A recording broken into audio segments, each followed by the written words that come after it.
आज हम बात करेंगे जेएडी की। क्या होता है जेएडी? उसे हम कहते हैं जनरलाइज एंजाइटी डिसऑर्डर, जिसको जेएडी भी कहते हैं। वो उसे क्या होता है इस जेएडी में, इस बीमारी में होता क्या है?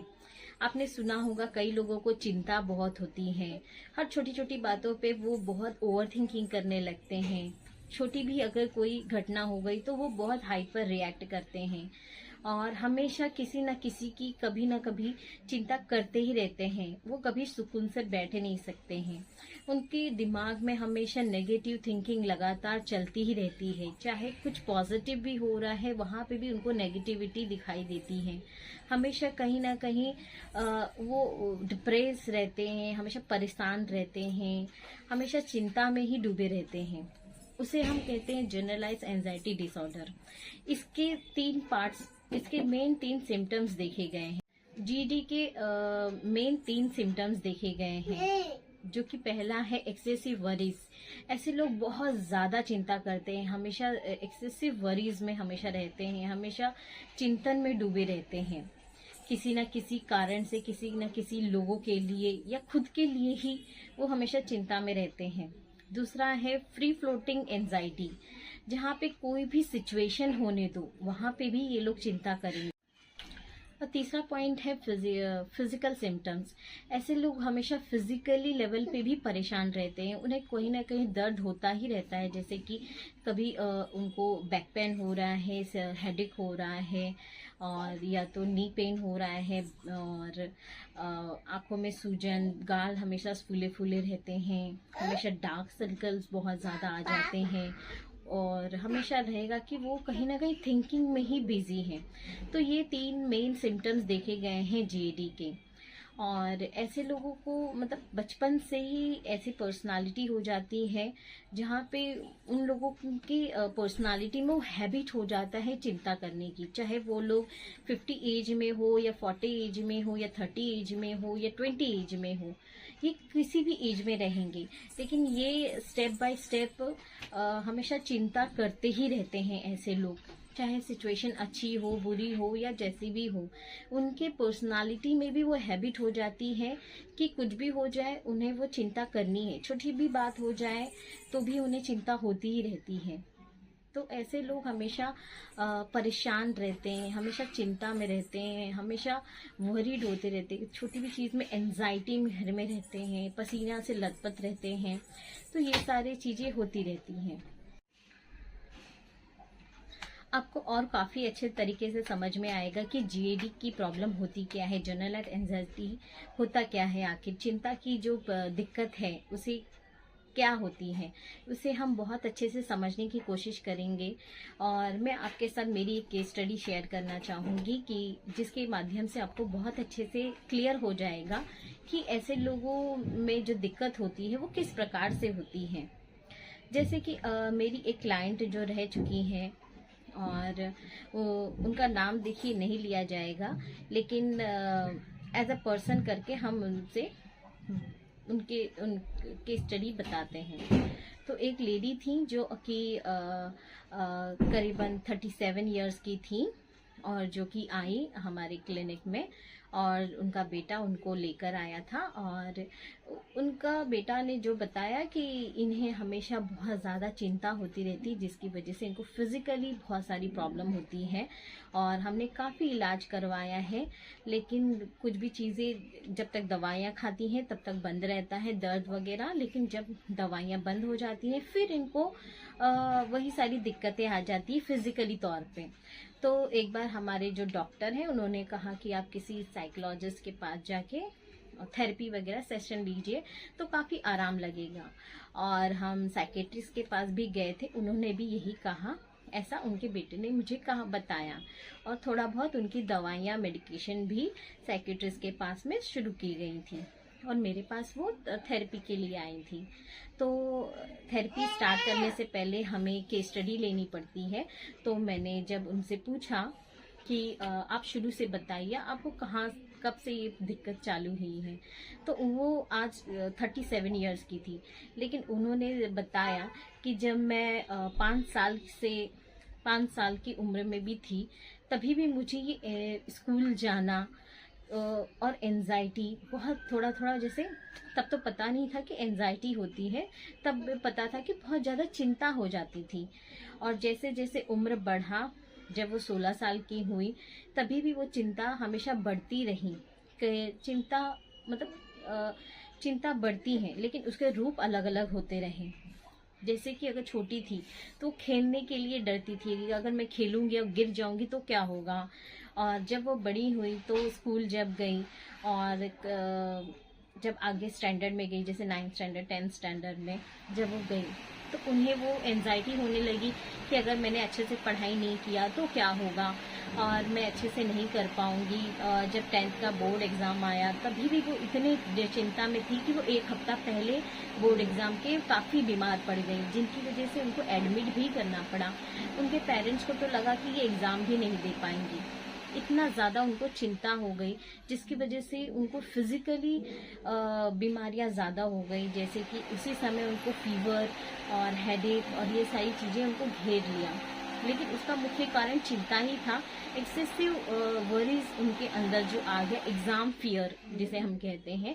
हमें भी देखिए नॉर्मली चिंता होती है, फियरनेस आता है एग्ज़ाम से पहले, लेकिन ऐसे लोगों को इतना ज़्यादा आता है कि ये लोग बीमार पड़ जाते हैं, और ये लोगों को उठ नहीं पाते हैं, हमेशा चक्कर जैसा फीलिंग आने लगती है, वो कंसंट्रेट नहीं कर पाते हैं। तो जैसे तैसे हुआ, उनका इलाज हुआ, और एक दिन पहले वो डिस्चार्ज होके आई। उन्होंने बोर्ड एग्ज़ाम दिया, हालांकि उतने अच्छे नंबर नहीं आए जितने आने चाहिए थे, लेकिन फिर भी वो पास हो गई। और फिर जब वो 12th एग्ज़ाम में गई, उसके पहले भी यही चीज़ हुआ। फिर से उन्हें वैसे ही फिजिकली डैमेज हुआ, अटैक आया, और फिर से उन्हें एडमिट करना पड़ा। इतना ज़्यादा वरीज हो गई। तो उसके बाद भी उन्होंने बोर्ड एग्ज़ाम दिया, लेकिन जैसे तैसे उसमें भी जस्ट पास हो गई। और उसके बाद में उन्होंने पढ़ाई को छोड़ दिया, और घर वालों ने भी ज़्यादा प्रेशर नहीं डाला, क्योंकि उन्हें लगा कि ज़्यादा अगर हम प्रेशर डालेंगे तो उनकी दिक्कत बढ़ती रहेगी, उन्हें लगेगा कि मैं नहीं कर पाऊंगी, तो इसीलिए वो घबरा के उन्होंने पढ़ाई छोड़ दी। और उसके बाद में यहाँ वहाँ थोड़ा फ्रेंड सर्कल, जैसे फ्रेंड्स आगे बढ़ते हैं, तो उनको कुछ सालों के बाद रियलाइज़ हुआ कि 1-2 साल जब चले गए, तो उन्हें ऐसे रियलाइज़ हुआ कि मुझे पढ़ाई नहीं छोड़नी चाहिए थी। 1-2 साल बीता, और फ्रेंड्स जो थोड़ा बहुत काम करते थे, उन्होंने इनको अप्रोच किया कि आप भी थोड़ा सा काम कीजिए। और पेरेंट्स भी चाहते थे कि ये थोड़ा सा काम में बिजी रहेंगी, तो इनको एनजाइटी कम रहेगी, और थोड़ा सा ये काम रहेंगी, कूल रहेंगी। इसकी वजह से उन्होंने, पेरेंट्स ने उनको स्टिचिंग सिखाई, सिलाई सिखाई, और फिर पास के एक टेलर के पास में उनकी जॉब लग गई। जॉब तो कुछ दिन तो अच्छा चला, लेकिन कुछ दिन के बाद सडनली उन्होंने जॉब छोड़ दिया। और जब पेरेंट्स ने पूछा कि क्या हुआ, तो उन्होंने कहा कि नहीं, मुझे ऐसा फीलिंग आ रही है कि मेरे काम से मेरे सर जो पर्सन है वो खुश नहीं है, इसलिए मुझे बहुत चिंता होती है कि वो मुझे निकाल दे काम से, इसलिए मैंने ही काम छोड़ दिया। और जब उन पेरेंट्स ने जाके उन टेलर से पूछा कि आपका कोई दिक्कत था क्या, कि जिसकी वजह से मेरी बेटी ने काम छोड़ दिया, तो उन्होंने कहा ऐसा कुछ भी नहीं था, हमने तो जो उनको टास्क देते थे वो करते भी थे बहुत अच्छे से, पता नहीं क्या हुआ, वो छोड़ दिया उन्होंने। तो तब ये रियलाइजेशन हुआ कि इनको कोई कुछ कहे या ना कहे, जो सिचुएशनल जो वरीज आती है, ये खुद से ही वो डिसाइड कर लेती है कि ये इंसान मुझसे खुश नहीं है, और चिंता में डूब जाती है, इसलिए कोई मुझे निकाले, इसलिए वो खुद ही खुद को विड्रॉल कर देती हैं। फिर कुछ दिन के बाद उनकी शादी हो गई। शादी के बाद में भी थोड़ा दिन परिवार और चीज़ें अच्छी चली, फिर लेकिन कुछ भी थोड़ा भी चीज़ हो जाता था, उनके मन में हमेशा धीरे धीरे ये एंजाइटी बढ़ती गई। और जहाँ पे उनको हमेशा एक वरीड रहता था, अगर हस्बैंड अगर जॉब पे गए तो उनको वो थिंकिंग आने चालू हो गई कि अगर वो जॉब पे गए तो उनका एक्सीडेंट हो गया और कोई मुझे फ़ोन करके ऐसा बता रहा है, या फिर अगर इन लॉज कहीं गए तो उनको ख्याल आता था कि ये गुम हो गए और फिर हम क्या करेंगे, तो वो चिंता में डूबे रहते थे। हालांकि ऐसा कोई प्रैक्टिकली में ऐसा कोई इश्यू हुआ ही नहीं, लेकिन आने के बाद में वो, उनके आने के बाद में वो हमेशा रोने लगती थी, एंशियस हो जाती थी, और ये बार बार कहती थी कि ऐसा मुझे फीलिंग आ रही है। और ऐसे लोगों को हमेशा वो थिंकिंग चलती रहती है। अगर जो 9 साल का बच्चा था वो एक दिन ऐसे खेल रहा था गार्डन में और वो जस्ट स्लिप हो गया, उसके घुटनों में थोड़ी सी चोट आई और वो घर आया। और फिर उनकी वो जो लेडी है उन्होंने देखा और कहा कि देखा, मैंने कहा था ना नहीं जाना है, अभी इसको चोट लग गई इतनी सारी। और इतना ज़्यादा वरीड हो गई कि उन्होंने सोच लिया कि चोट की वजह से बच्चा मर सकता था। बट कि ऐसा कुछ भी नहीं है, बच्चे खेलते हैं, गिरते हैं और ठीक भी हो जाता है। लेकिन उन्हें इतना ज़्यादा वरीड हुआ कि उन लेडी ने तुरंत हॉस्पिटल में लेके गई, वो भी छोटे मोटे क्लिनिक नहीं, बड़े हॉस्पिटल में लेके गई और कहा कि इसे एडमिट ही कर लो। और डॉक्टर ने समझाया कि इतनी छोटी चोट के लिए हम एडमिट नहीं कर सकते, बच्चा ठीक है, सिर्फ छोटी चोट है, हमने ड्रेसिंग कर दी है, वो ठीक हो जाएगा। लेकिन इतना ज़्यादा वो वरीड हो गई, रोने लगी। और फिर उनके हस्बैंड को थोड़ा डॉक्टर को रिक्वेस्ट करके 2 घंटे के लिए बच्चे को एडमिट करना पड़ा, तब जाके इनका एंजाइटी लेवल कम हुआ। तो ऐसी सारी सिचुएशनल आप देख सकते हैं कि बहुत ज़्यादा हो जाती हैं। और उसके बाद में बच्चा बड़ा हुआ, उसकी शादी हुई, ऐसे सिम्टम्स और ज़्यादा बढ़ते बढ़ते चले गए। अभी उनका बेटा उनको लेकर आया। करंटली उन्हें इतनी एंजाइटी होती है कि वो खुद से ही 2 बार घर छोड़ के चली गई। और कैसे कैसे उनको ढूंढा गया और पूछा गया कि क्या हुआ, तो उन्होंने कहा नहीं, मुझे ऐसा लगता है बहू मुझे पसंद नहीं करती है, बेटा मुझे पसंद नहीं करता है, इसलिए वो मुझे निकाल दे, इसलिए मैं खुद से यहाँ वहाँ मंदिर में जाके बैठने लगी। मुझे एंजाइटी होती है कि इन्होंने अगर मुझे धक्का दे के घर से निकाल दिया तो मैं क्या करूँगी, तो इसलिए वो पास के ही मंदिर में जा जाके बैठ जाती थी। तो ये सारी एंजाइटी लेवल बढ़ते चले गए और इसीलिए उनका बेटा लेकर आए थे हमारे पास ट्रीटमेंट के लिए। तो हमने भी बात समझी और जाना।